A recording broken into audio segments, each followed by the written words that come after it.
الرحمن الرحیم۔ محترم بزرگوں اور عزیز دوستوں،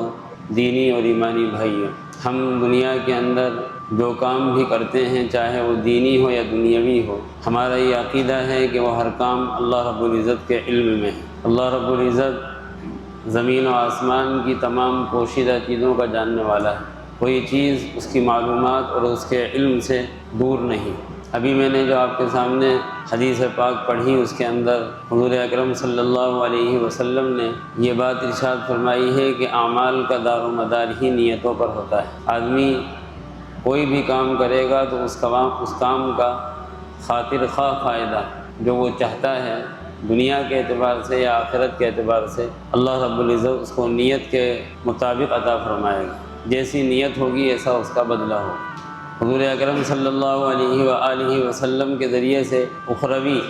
فائدے کے طور پر جو کام ہمیں دیے گئے ہیں کرنے کے، اگر ہم غور کریں تو ان کی دو قسمیں ہو جاتی ہیں۔ ایک تو وہ کام ہیں جو خود بخود عبادت ہیں اللہ کی نگاہ کے اندر، جیسے کہ مثال کے طور پر نماز کا پڑھنا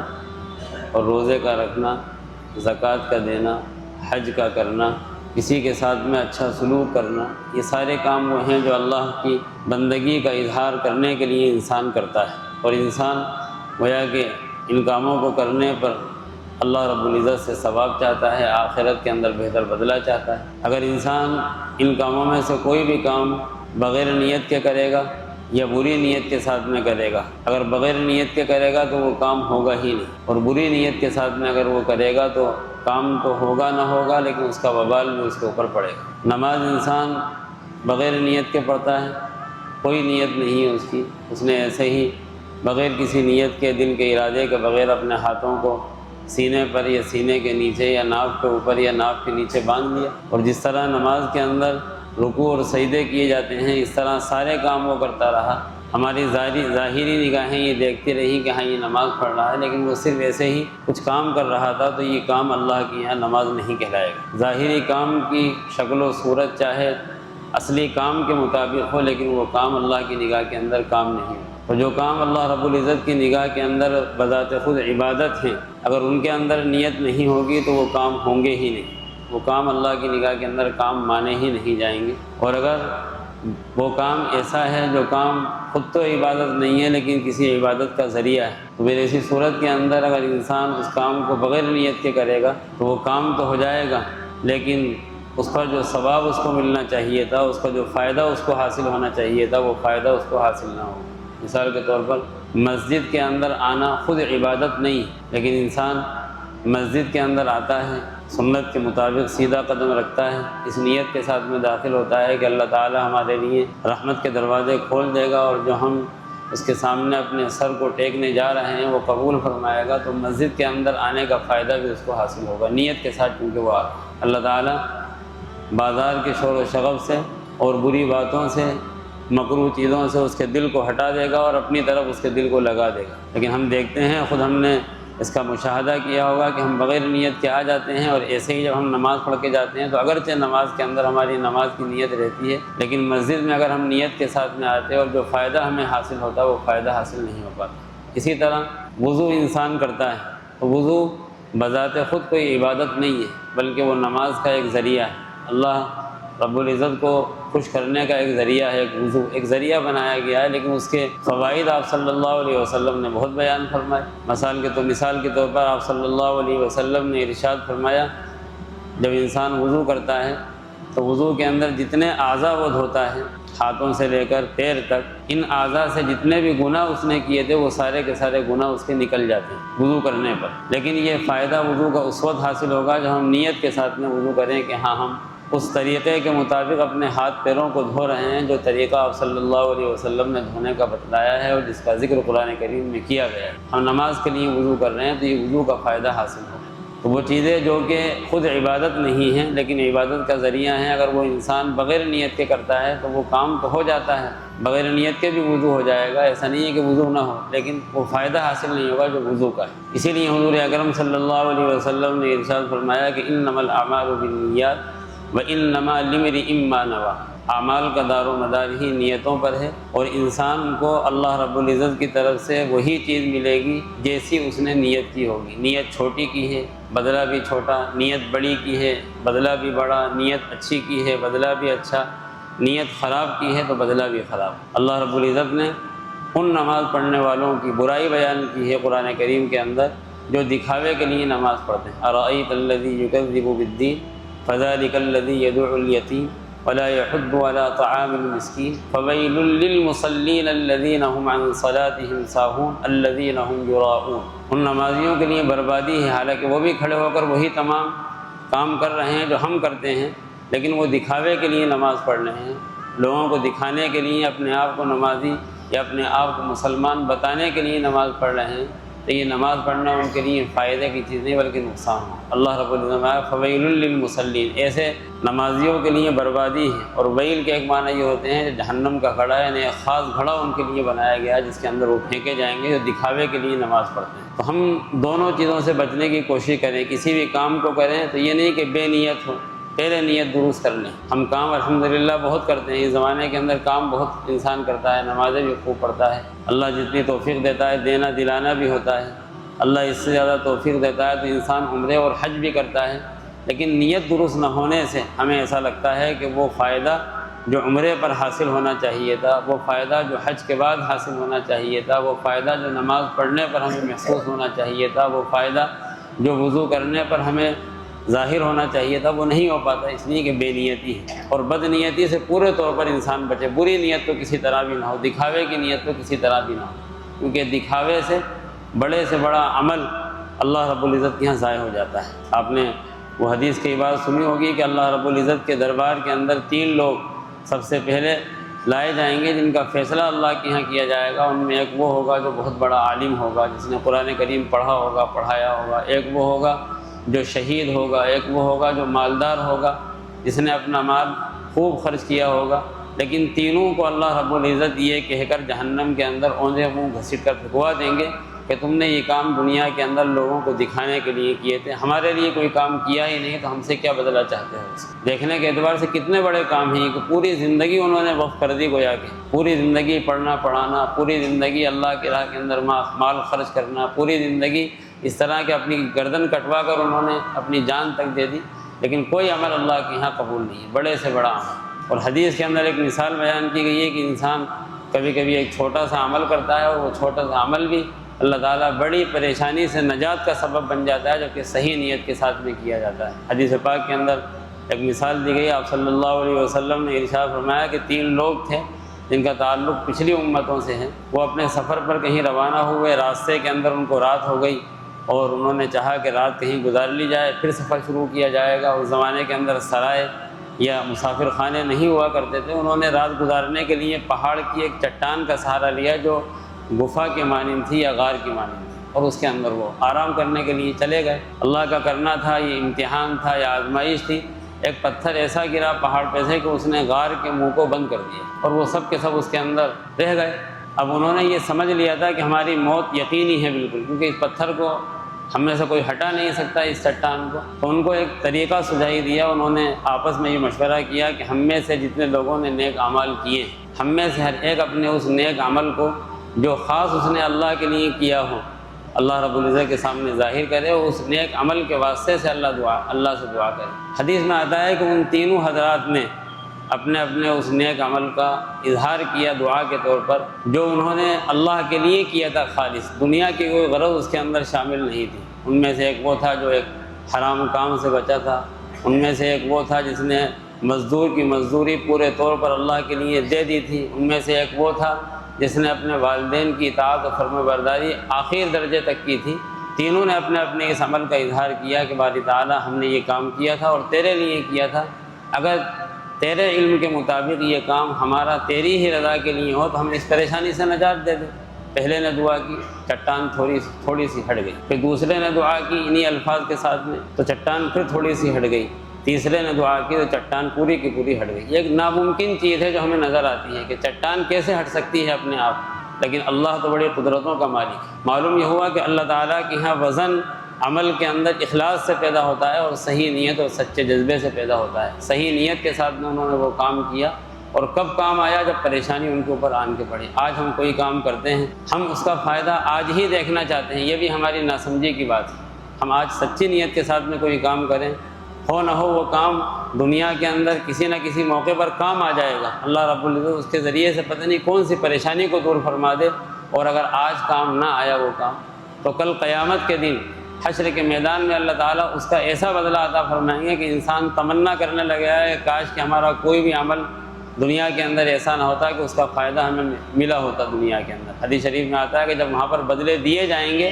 تو انسان تمنا کرے گا کہ دنیا کے اندر ہماری قینچیوں کو، ہماری کھالوں کو قینچیوں سے کاٹ دیا گیا ہوتا۔ حدیث شریف میں آتا ہے کہ جب وہاں پر بدلے دیے جائیں گے تو انسان تمنا کرے گا کہ دنیا کے اندر ہماری ایک بھی دعا قبول نہ ہوتی تو ساری دعاؤں کا بدلہ ہمیں یہاں مل جائے۔ تو اللہ رب العزت کے یہاں وہ عمل قبول ہوتا ہے جو اس کی ذات کے لیے کیا جائے، اس کی رضا کے لیے کیا جائے، چاہے وہ چھوٹے سے چھوٹا ہو، اس کے نتائج بہت بڑے سامنے آتے ہیں۔ آپ صلی اللہ علیہ وسلم سے ایک مرتبہ پوچھا گیا کہ سئل رسول اللہ صلی اللہ علیہ وسلم یقاتل شجاعۃ ویقاتل حمیۃ ویقاتل ریاء ای ذلک فی سبیل اللہ۔ اللہ کے رسول یہ بتائیے کہ ایک آدمی وہ ہے جو جہاد کے میدان کے اندر جاتا ہے اور اپنی بہادری ظاہر کرنے کے لیے لڑتا ہے، ایک وہ آدمی ہے جو اپنی قوم کی مدد کے لیے لڑتا ہے، اور ایک وہ آدمی ہے جو کہ دکھاوے کے لیے لڑتا ہے۔ ان میں سے کون سا لڑنا اللہ کے راستے میں لڑنا شمار کیا جائے گا؟ آپ نے فرمایا کہ من قاتل لتکون کلمۃ اللہ ہی العلیٰ فہو فی سبیل اللہ۔ ان میں سے کوئی بھی ایسا لڑنا، اپنے آپ کو بہادر کہلانے کے لیے لڑنا، یا اپنی قوم کو بچانے کے لیے، یا اپنی قوم کے کسی معاملے کو ظاہر کرنے کے لیے لڑنا، یا دکھاوے کے لیے لڑنا، چاہے وہ میدان جہاد کے اندر ہے، مسلمانوں کے ساتھ لڑ رہا ہے اور وہ مر بھی جائے، شہید بھی ہو جائے دنیا کے اعتبار سے، تب بھی یہ اللہ کے راستے کے اندر لڑنا شمار نہیں ہوگا۔ اللہ کے راستے کے اندر لڑنا اس وقت شمار ہوگا جب اس کی نیت یہ ہوتی کہ ہم اللہ کے دین کو بلند کرنے کے لیے، کافروں کو ذلیل کرنے کے لیے لڑ رہے ہیں۔ آپ صلی اللہ علیہ وسلم سے مرتبہ پوچھا گیا کہ اے اللہ کے نبی یہ بتائیے کہ دو لوگ آپس میں لڑ رہے ہیں اور ان میں سے لڑنے والا بھی ہے، دوسرا جو جس سے لڑا جا رہا ہے وہ بھی ہے، ان میں سے ایک جو ہے وہ مر جاتا ہے، ایک شہید ہو جاتا ہے، وہ کہاں پر جائے گا؟ آپ نے فرمایا کہ القاتل والمقتول کلاہما فی النار، کہ جو مرا ہے وہ بھی اور جس نے مارا ہے وہ بھی، دونوں کے دونوں جہنم کے اندر جائیں گے۔ ایک تو اس لیے جہنم میں جائے گا کہ اس نے مار ہی دیا کسی کو، اور جو مرنے والا ہے وہ بھی جہنم میں اس لیے جائے گا، آپ نے فرمایا کہ وہ اپنی نیت کی وجہ سے جائے گا کہ اگر اس کا بس چل جاتا تو وہ اس کو مار دیتا۔ تو آپ صلی اللہ علیہ وسلم کی ان احادیث سے یہ پتہ چلتا ہے کہ ہم اپنے کام کو شروع کریں تو صحیح نیت کے ساتھ میں شروع کریں، نماز ہو، روزہ ہو، زکوٰۃ ہو، حج ہو، عمرہ ہو، کوئی بھی چیز ہو، چھوٹے سے چھوٹا کام ہو، بڑے سے بڑا کام ہو، صحیح نیت اور سچے جذبے کے ساتھ میں ہوگا تو چھوٹا سا عمل بھی اللہ تعالیٰ کے یہاں قبول ہوگا۔ بار بار ہم صحابہ کی مثالیں پڑھتے ہیں، اور کبھی اگر ہم صحابہ کی زندگی کو اٹھا کر دیکھیں تو بہت سے وہ کام جو ہم آج کر رہے ہیں، مثال کے طور پر مال کا خرچ کرنا، صحابہ کے پاس میں اتنا مال نہیں تھا تو وہ اتنا مال خرچ کرنا، عمروں کا کرنا یا حج کا کرنا کثرت کے ساتھ میں، بہت سے آج بھی مسلمان ایسے ہیں جو پوری مسجدیں اور عالی شان مسجدیں تعمیر کروا دیتے ہیں۔ میرے خیال سے کسی صحابی نے کوئی اتنی بڑی مسجد تعمیر نہیں کروائی ہوگی، لیکن اس کا وجہ کیا ہے کہ وہ بہت چھوٹے اعمال انہوں نے کیے جتنے ان کے بس کے اندر تھے، اور جتنی ان کی زندگی کے اندر اللہ نے ان کو اختیارات دے رکھے تھے اس کے مطابق انہوں نے اعمال کیے۔ لیکن اس کے باوجود بھی اگر ہم درجہ دیکھیں تو ہمارے اور ان کے درمیان کوئی جوڑ نظر نہیں آتا کہ وہ بھی مسلمان ہیں ہم بھی مسلمان، کوئی جوڑ نظر نہیں آتا۔ اگر صحابہ کی زندگی کو ہم دیکھیں کوئی بھی جوڑ نظر نہیں آتا، یعنی یہ بھی مثال نہیں دی جا سکتی کہ وہ آسمان پہ ہیں تو ہم زمین میں، یہ مثال بھی غلط ہے، اس سے زیادہ دوری ہے ہمارے اور ان کے درمیان۔ فرق کیا ہے؟ فرق یہ ہے کہ ان کا ہر عمل اللہ کے لیے تھا، اور ہمارا کوئی عمل ایسا ہوتا ہے جو اللہ کے لیے ہوتا ہے، اور زیادہ تر اعمال ایسے ہوتے ہیں جن کے اندر کوئی نیت نہیں ہوتی، اور کوئی اگر عمل توجہ کے ساتھ میں کرتے بھی ہیں تو اس لیے کرتے ہیں کہ دنیا کا کوئی مقصد حاصل ہو جائے۔ تو دنیا کے مقصد کے لیے کوئی بھی دینی کام کیا جائے گا تو وہ فائدہ اس کو نہیں پہنچائے گا سوائے نقصان کے۔ چھوٹے سے چھوٹا عمل جو دنیا کے لیے انسان کرتا ہے، اپنی ضرورت کو پورا کرنے کے لیے کرتا ہے، اگر وہ عمل بھی اللہ کی رضا کے لیے کرے گا، اللہ نے جو طریقہ بتایا اس طریقے کے مطابق کرے گا، تو وہ دنیا بھی کام بھی عبادت بن جاتا ہے۔ مثلا کھانا اور پینا جو انسان کی اپنی ذاتی ضرورت ہے، لیکن اگر وہ صحیح نیت کے ساتھ میں بسم اللہ پڑھ کر کھاتا ہے، کھانے کے بعد میں اس کا خیال رکھتا ہے کہ اللہ کی یہ نعمت ہے اور وہ شکر ادا کرتا ہے اس دعا کے ساتھ میں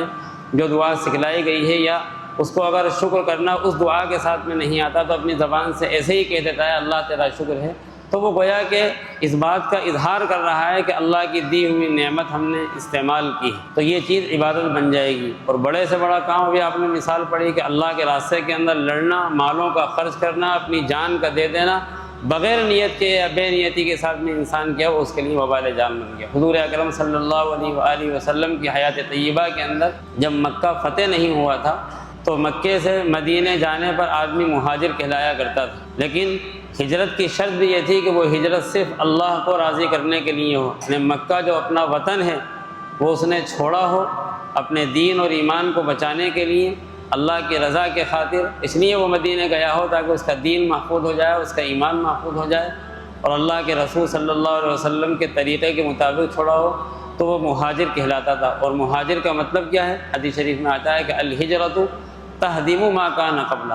کبھی بھی اگر کسی علاقے کے اندر ایسے حالات پیش آ جاتے ہیں جہاں پر کہ انسان کو لگتا ہے کہ دین محفوظ نہیں رہے گا، ایمان سے ہاتھ دھونا پڑے گا، اور وہ اللہ کی رضا کے خاطر اپنا گھر بار چھوڑ دیتا ہے، اپنا وطن چھوڑ دیتا ہے، تو بہت بڑی خوشخبری اس کے اندر بیان کی گئی ہے کہ ہجرت سے پہلے جتنے بھی گناہ اس نے کیے تھے، چاہے گناہ صغیرہ ہوں یا گناہ کبیرہ ہوں، سب کے سب اللہ تعالیٰ معاف فرما دیتا ہے۔ ایک بہت بڑا مقام تھا یہ ہجرت کا، اور اب بھی اگر کسی زمانے کے اندر یہ چیز پیش آ جائے کہ آدمی کو اپنا وطن چھوڑنا پڑے تو وہ دریغ نہ کرے اس کے اندر کہ دین بچ جائے چاہے وطن چھوٹ جائے۔ حضور اکرم صلی اللہ علیہ وآلہ وسلم کی زبان مبارک کے اندر ایک صحابی تھے جنہوں نے مدینہ منورہ میں کسی کو پیغام دیا نکاح کا، ان کو وہاں پر شادی کرنی تھی۔ پیغام کے اندر یہ شرط ساتھ میں آئی کہ ہم آپ سے نکاح کریں گے، لیکن شرط یہ ہے کہ آپ کو مدینہ آ کر رہنا پڑے گا۔ اور ان صحابی نے ہجرت کی، نکاح کے لیے ہجرت کی، اور اسی زمانے کے اندر ہجرت کی جو ہجرت کا زمانہ تھا، مکہ فتح نہیں ہوا تھا، اور کوئی غلط نیت نہیں تھی ان کی، نکاح کے لیے انہوں نے کیا۔ وہ مسلمان بھی تھے، مسلمان رہے، آپ صلی اللہ علیہ وسلم کے صحابی تھے، اونچے درجے کے صحابی تھے جن کا نام حدیث کے اندر ذکر نہیں کیا گیا، لیکن اس حدیث کے اندر یہ بات بیان کر دی گئی کہ وَمَنْ كَانَتْ هِجْرَتُهُ إِلَى اللَّهِ وَرَسُولِهِ فَهِجْرَتُهُ إِلَى اللَّهِ وَرَسُولِهِ، جس نے ہجرت اللہ کے لیے کی ہے اور اللہ کے رسول کے طریقے کے مطابق کی ہے، وہ ہجرت اللہ کے لیے ہے، اور اس پر پورا ثواب جو ہجرت کا ہے اس کو ملے گا۔ وَمَنْ كَانَتْ هِجْرَتُهُ إِلَى دُنْيَا يُصِيبُهَا أَوْ امْرَأَةٍ يَتَزَوَّجُهَا فَهِجْرَتُهُ إِلَى مَا هَاجَرَ إِلَيْهِ، اور اگر اس نے دنیا کے کسی مقصد کے تحت ہجرت کی ہے، تجارت کی غرض سے وہ کسی علاقے کے اندر چلا گیا، اپنا وطن چھوڑ دیا، اس نے کسی دوسرے ملک کو وطن بنا لیا، یا کسی خاتون سے نکاح کرنا چاہتا ہے اس لیے وہ اپنا وطن چھوڑ کے کہیں اور جا کر رہ گیا، تو پھر اس کی ہجرت وہ ہجرت نہیں ہوگی جس ہجرت پر اللہ تعالیٰ نے یہ ثواب رکھا ہے کہ گناہ معاف ہو جاتے ہیں۔ تو اللہ کے رسول صلی اللہ علیہ وآلہ وسلم کے زمانے کے اندر بھی یہی طریقہ تھا، اور آج بھی یہی طریقہ ہے۔ اگر ہم اپنے اعمال کے اندر وزن پیدا کرنا چاہتے ہیں، اگر ہم یہ چاہتے ہیں کہ ہمارا چھوٹے سے چھوٹا عمل بھی اللہ کی بارگاہ کے اندر قبول ہو جائے، تو کام کرنے سے پہلے اپنے دل کو ٹٹول لیں کہ ہم کام کس کے لیے کر رہے ہیں، اور تھوڑی دیر کے اندر اپنے دل کو اللہ کی طرف متوجہ کر لیں تو کام خود بخود اللہ کے لیے ہو جائے۔ کوئی بڑا کام نہیں ہے نیت کا درست کرنا، ایک چھوٹا سا کام ہے، لیکن ہمارے اوپر غفلت اتنی طاری ہے، اور ہم اپنے کام کو روٹین کے تحت کرنے کے ایسے عادی ہو گئے ہیں کہ کام ہو جائے، چاہے اس کام پر جو بدلہ ملنا ہے وہ ملے نہ ملے۔ یہی ہمارا حال نمازوں کا ہے، یہی ہمارا حال روزوں کا ہے۔ رمضان آتا ہے، چلا جاتا ہے، نمازیں ہوتی ہیں، ختم ہو جاتی ہیں، بڑے بڑے کام ہم کر لیتے ہیں، لیکن نیت درست نہیں ہوتی، جس کی بنیاد پر وہ کام اگرچہ ہو جائے گا، لیکن کام ہونے کے ساتھ ساتھ جو بدلہ دنیاوی اعتبار سے پریشانیوں کے دور ہونے کی شکل میں، مصیبتوں کے ٹلنے کی شکل میں، آزمائشوں کے ختم ہو جانے کی شکل میں جو ظاہر ہونے چاہیے تھا وہ ظاہر نہیں ہوتا، اور آخرت کے اندر اللہ تعالیٰ چاہے گا تو قبول فرما لے گا، اور اللہ تعالیٰ نہ چاہے گا تو قبول نہیں فرمائے گا۔ لہٰذا ہم اپنے اس عمل سے جو آج نماز کے لیے آئے ہیں جمعے کے دن، جس کے تعلق سے بھی یہ بیان کیا گیا ہے کہ اگر کوئی صحیح نیت کے ساتھ میں جمعے کے لیے آتا ہے تو ایک جمعے سے لے کر دوسرے جمعے تک اور مزید 3 دن کے گناہ اس کے معاف ہو جاتے ہیں۔ ہم آج ہی سے یہ نیت کریں کہ انشاءاللہ ہم سچی نیت کے ساتھ میں جمعہ بھی ادا کریں گے، تاکہ یہ ہفتہ بھی ہمارا بہتر طریقے پر گزرے، اور مزید آج سے ہم جو بھی کام کریں گے اللہ کی رضا کے لیے کریں گے۔ اور اللہ رب العزت نے ہمارے لیے دروازے کھول رکھے ہیں کہ اگر انسان کبھی بھول چوک کا شکار ہو جاتا ہے تو جگہ جگہ اللہ تعالیٰ نے یہ بات ارشاد فرمائی کہ واللہ غفور الرحیم، اللہ غفور الرحیم، غفور الرحیم، کہ ہلکی پھلکی چوک کو اللہ تعالیٰ معاف بھی فرما دیتا ہے، اور اگلی زندگی اس کی بگڑتی نہیں ہے، اللہ تعالیٰ اگلی زندگی کو بہتر سے بہتر طریقے پر ڈال دیتا ہے۔ اللہ رب العزت مجھے بھی اور آپ کو بھی ہر چھوٹا عمل اور ہر بڑا عمل اپنی رضا کے لیے کرنے کی توفیق عطا فرمائے۔ آمین۔ وآخر دعوانا ان الحمد للہ رب العالمین۔